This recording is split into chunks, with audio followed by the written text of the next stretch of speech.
Santé et chocolat.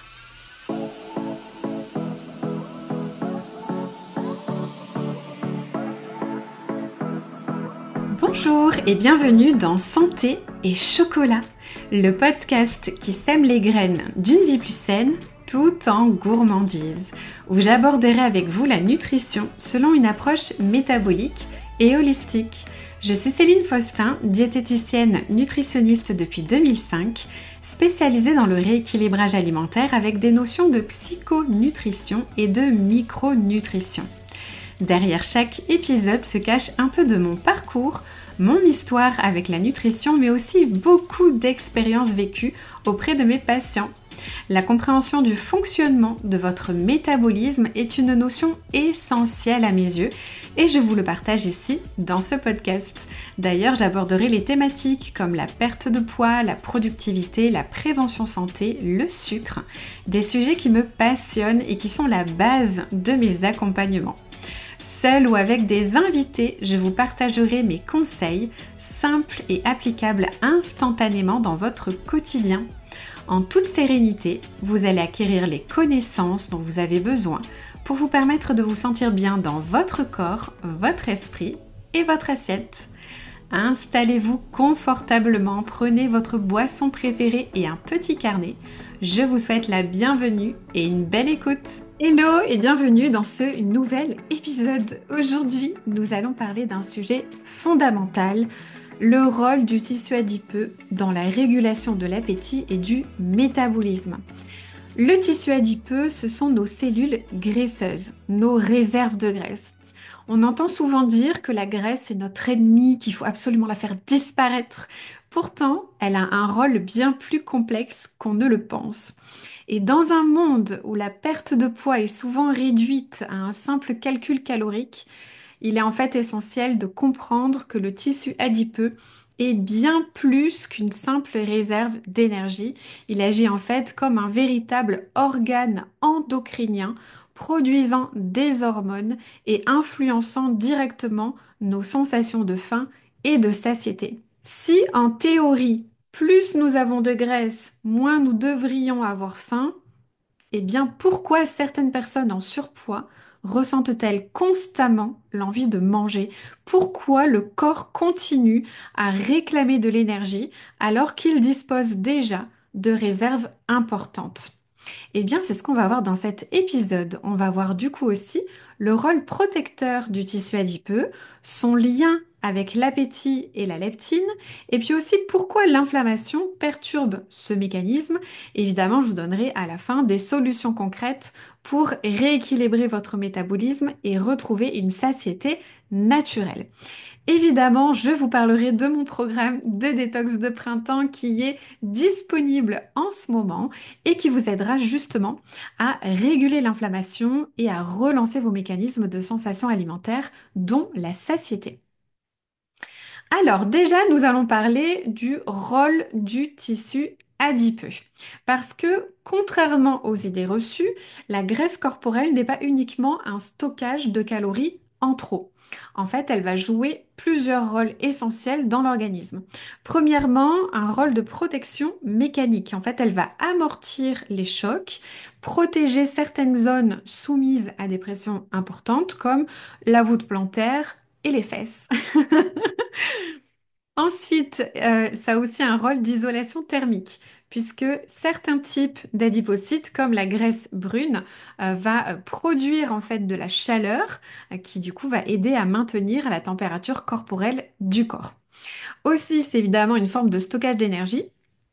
En fait, c'est le seul tissu capable de stocker les réserves sous forme de triglycérides et puis de les libérer quand le corps en a besoin. Et également, le tissu adipeux a un rôle de détoxification puisqu'il va emprisonner les toxines liposolubles, c'est-à-dire solubles dans les graisses, pour éviter en fait que ces toxines ne circulent librement dans l'organisme. Alors jusqu'ici, tout va bien. Mais c'est lorsque ce tissu devient inflammatoire que les problèmes commencent. Donc on va parler déjà maintenant de la leptine qui est l'hormone de la satiété. C'est celle qui coupe la faim. Alors, quand on parle de faim et de satiété, on pense souvent à la volonté ou au simple fait d'avoir l'estomac vide. Pourtant, la régulation de l'appétit est un mécanisme hormonal extrêmement précis, qui dépend directement du tissu adipeux et de la leptine. Alors, qu'est-ce que c'est que la leptine? En fait, c'est une hormone produite par nos cellules graisseuses, et en fait, son rôle fondamental est dans la gestion du poids et de l'énergie. Son message principal au niveau du cerveau, c'est j'ai suffisamment d'énergie stockée, donc je peux réduire l'appétit. Et donc, mon métabolisme peut fonctionner normalement et brûler des graisses, etc. En d'autres termes, plus nous avons de graisse, plus nous devrions produire de leptine, et donc moins on devrait avoir faim. Alors du coup, comment la leptine agit-elle sur notre appétit et notre dépense énergétique? En fait, la leptine fonctionne en envoyant des signaux à l'hypothalamus. C'est une région clé du cerveau qui régule l'appétit, le métabolisme et de nombreuses autres fonctions vitales. Lorsqu'elle est bien régulée, cette leptine, en fait, elle va couper l'appétit, puisque le cerveau reçoit un message de satiété et donc va diminuer naturellement l'envie de manger. Aussi, elle va augmenter la dépense énergétique puisque un taux élevé de leptine stimule le métabolisme pour que le corps utilise ses réserves. Et aussi, elle va favoriser la combustion des graisses puisque quand la leptine est bien perçue par le cerveau, le corps va activer plus facilement le processus de lipolyse, c'est-à-dire la dégradation des graisses. Ce mécanisme semble parfait en théorie, mais en réalité, chez certaines personnes, la leptine ne joue plus son rôle correctement. C'est ce qu'on appelle la résistance à la leptine. On parle beaucoup de la résistance à l'insuline, mais il y a aussi la résistance à la leptine et on va le voir justement. Donc, qu'est-ce que c'est? Si la leptine est censée signaler au cerveau qu'il y a suffisamment d'énergie et donc de limiter l'appétit, pourquoi certaines personnes en surpoids ont-elles toujours faim? C'est ici qu'intervient le concept de résistance à la leptine. C'est un phénomène en fait qui survient quand le cerveau ne répond plus correctement aux signaux de la leptine. Alors comment ça se développe? En fait, quand on prend du poids, nos cellules graisseuses vont produire de plus en plus de leptine. En théorie, ça devrait couper l'appétit et stimuler la combustion des graisses. Mais un excès de graisse corporelle, notamment abdominale, en fait, ça fait s'installer une inflammation chronique.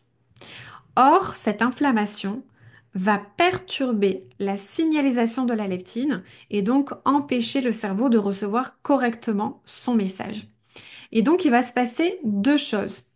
Premièrement, le cerveau n'entend plus le signal de satiété. Donc, même si la leptine est présente en grande quantité, le cerveau ne la perçoit plus correctement. Il va continuer donc d'envoyer des signaux de faim, poussant à manger davantage alors que nos réserves de graisse sont déjà pleines. Deuxième chose, c'est le métabolisme qui va du coup ralentir, puisque l'hypothalamus ne recevant pas correctement le signal de la leptine, il va penser que l'organisme manque d'énergie. Résultat, il diminue la dépense énergétique, ce qui rend encore plus difficile la perte de poids. Autrement dit, même si la personne a de grandes réserves de graisse, en fait, son corps va agir comme s'il était en état de famine. Alors, quels sont les facteurs qui aggravent la résistance à la leptine? Déjà, l'inflammation du tissu adipeux. Un excès de graisse, surtout au niveau abdominal, va déclencher la production de cytokines inflammatoires qui vont interférer avec la leptine. Ensuite, une alimentation trop riche en sucre et en aliments ultra transformés, puisque les variations brutales de la glycémie et la consommation excessive de fructose va augmenter l'inflammation et perturber du coup les récepteurs de la leptine. Autre cause aussi, c'est un excès de toxines, puisque les perturbateurs endocriniens présents dans l'alimentation et l'environnement vont perturber la régulation hormonale, y compris du coup la régulation de la leptine. Aussi un manque d'activité physique, puisque le sport améliore la sensibilité à la leptine et aide à la régularisation du métabolisme. Donc si on ne fait pas de sport, évidemment, ça ne fonctionne pas. Le manque de sommeil aussi va réduire la leptine et augmenter la gréline, qui elle est l'hormone de la faim. Donc ça va favoriser une surconsommation calorique. Je répète parce qu'on ne le prend pas assez au sérieux, mais un sommeil perturbé fera que vous avez la leptine qui va diminuer, donc votre sensation de satiété va diminuer, et ce sommeil perturbé va aussi augmenter la gréline, qui elle est une hormone qui augmente l'appétit. Donc oui, un sommeil perturbé va forcément vous faire prendre du poids. Également le stress chronique, puisque un taux élevé de cortisol, donc l'hormone du stress, va bloquer la leptine et puis favoriser le stockage des graisses. Forcément, dans ce cas-là, vous rentrez dans un cercle vicieux. Plus il y a de graisse, plus la leptine est produite. Mais plus la leptine est produite, plus le cerveau devient résistant. Le cerveau continue d'envoyer un signal de faim, ce qui pousse à manger encore plus. Et donc l'inflammation aussi du tissu empire, rendant encore plus difficile la perte de poids. Donc ce cercle vicieux explique pourquoi certaines personnes en surpoids ont du mal à perdre du poids malgré leurs efforts et pourquoi aussi elles ressentent souvent une faim persistante. La bonne nouvelle, c'est qu'il est possible d'agir sur les causes de cette résistance à la leptine et donc d'améliorer la régulation naturelle de l'appétit. Alors, comment réduire l'inflammation et rééquilibrer la leptine? En fait, il est possible de rétablir un bon fonctionnement de cette leptine en agissant sur plusieurs leviers. Donc, voici quelques solutions simples mais efficaces. Premièrement, rééquilibrer son alimentation. Donc, éviter les aliments ultra transformés, riches en additifs et en graisses inflammatoires. Et puis, privilégier les aliments bruts, riches en fibres et en nutriments.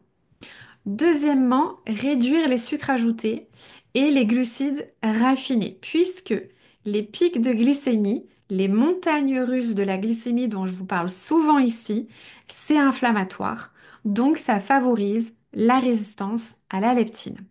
Je vous conseille donc de préférer des glucides à index glycémique bas, comme les légumineuses, les céréales complètes, les légumes, les fruits, etc. Troisièmement, maintenir un poids stable ou perdre du poids si nécessaire, puisque une perte de poids progressive, même légère, va réduire l'inflammation du tissu adipeux et donc améliorer la signalisation de la leptine. Surtout si la perte de poids est abdominale, parce que c'est surtout cette graisse-là qui produit des substances nocives et inflammatoires. Quatrième point, bouger régulièrement puisque l'exercice physique, en particulier la musculation et le cardio modéré, vont stimuler en fait la sensibilité à l'insuline et réduire l'inflammation. Aussi, le sport permet d'utiliser le glucose sanguin et donc de réguler la glycémie. Cinquièmement, gérer son stress puisque le stress chronique favorise la production de cortisol. Ça va bloquer la leptine qui, du coup, ça va entretenir la faim et aussi pratiquer des techniques de relaxation comme la respiration, la cohérence cardiaque, le yoga, etc. En tout cas, tout ce qui vous fait du bien et qui peut faire réduire votre stress. Sixième point, c'est de soigner son sommeil. Comme je l'ai dit tout à l'heure, un manque de sommeil diminue la leptine et augmente la production de gréline. Et donc, c'est l'hormone de la faim. Donc, visez entre 7 et 9 heures de sommeil de qualité par nuit. Aussi, septième point, c'est de consommer des aliments anti-inflammatoires. Donc d'intégrer des oméga 3, des antioxydants et des aliments riches en fibres dans votre quotidien et éventuellement se complémenter en oméga 3, ça peut être une excellente stratégie aussi, surtout en cas d'inflammation chronique. Alors, pourquoi la détox peut être une solution efficace pour relancer la leptine? Et je parle évidemment de détox intelligente. Pas d'une détox qui est faite n'importe comment. En fait, la détox, ça va être un levier très intéressant et non des moindres, en fait, pour éliminer les toxines qui encombrent votre tissu adipeux. Lorsque votre corps est surchargé de toxines, il va les stocker dans les cellules graisseuses. Je l'ai dit au début de cet épisode, c'est un mécanisme de protection pour éviter aux toxines d'être circulantes dans notre organisme. Donc plus il y a de toxines, plus le volume de vos cellules graisseuses va augmenter. Et tout ça, ça va renforcer l'inflammation. Résultat, votre leptine est toujours bloquée et votre métabolisme tourne au ralenti. Donc faire une détox intelligente et bien structurée, ce sera important aussi pour relancer tout ça. C'est pourquoi mon programme Dietox, c'est une excellente solution pour amorcer cette transformation. Puisque en 21 jours, vous allez suivre un plan alimentaire anti-inflammatoire, sans gluten, sans lactose, végétarien et riche en nutriments essentiels. Vous allez aussi éliminer naturellement les toxines qui bloquent votre métabolisme. Il y a aussi des rituels bien-être, yoga, automassage drainant, cohérence cardiaque pour vous faire du bien et diminuer votre stress. Et c'est un accompagnement complet avec des vidéos, un groupe privé dans lequel je réponds à toutes vos questions. Il y a également des lives d'accompagnement. Donc c'est vraiment un plan très complet sur 3 semaines. Vous avez les menus, les recettes, plein de conseils. Personnellement, je fais aussi cette détox avec mes patientes chaque année. Là, on est dans la semaine 2 du programme et c'est déjà incroyable les résultats qu'ont eu les filles durant la première semaine. Même moi, j'en reviens pas. Et c'était déjà le cas en 2024 quand ce programme est sorti pour la première fois. Je m'attendais je m'attendais pas à ce qu'il y ait autant de si bons résultats. Pour rappel, si vous ne me suivez pas sur Instagram, ce programme est déjà disponible et uniquement jusqu'au 11 avril. Ensuite, il reviendra en 2026 au moment du printemps. Puisque pour moi, on ne fait une détox que au moment du printemps. Alors, n'hésitez pas à nous rejoindre, il n'est pas trop tard, vous pouvez le commencer quand vous voulez et vous y aurez accès après chaque année pour pouvoir le refaire à chaque printemps. Voilà, on arrive donc à la fin de cet épisode. Vous avez maintenant toutes les clés pour comprendre pourquoi votre appétit ne reflète pas toujours vos besoins réels et comment agir justement pour rééquilibrer votre métabolisme. Et puis si vous souhaitez aller plus loin et aider votre corps à relancer naturellement la leptine, je vous invite à rejoindre mon programme de détox dès maintenant. Le lien est disponible dans la description de cet épisode. Quant à moi, je vous retrouverai avec grand plaisir dans un prochain épisode. En attendant, si l'épisode du jour vous a plu, s'il vous a inspiré et motivé à prendre soin de vous dans votre quotidien, n'hésitez pas à le partager autour de vous, ainsi qu'à laisser une jolie note et un avis si vous souhaitez soutenir le podcast. À très vite!